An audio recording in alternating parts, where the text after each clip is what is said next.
We will begin the opening ceremony very soon. Please gather around the stage.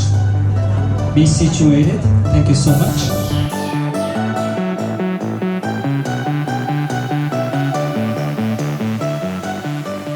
Please rise for the national anthems. Chúng tôi xin mời chiến sĩ Nguyễn Phục Hưng cử hành lễ chào quốc kỳ. Lễ chào quốc kỳ quốc gia Việt Nam bắt đầu.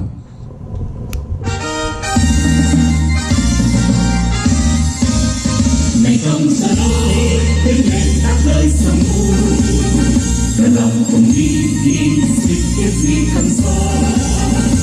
Vì tương lai quốc dân cùng sống phá khói đêm, làm sao cho núi sông từ nay hướng tới đây, giúp cho thành phần trên đường xa.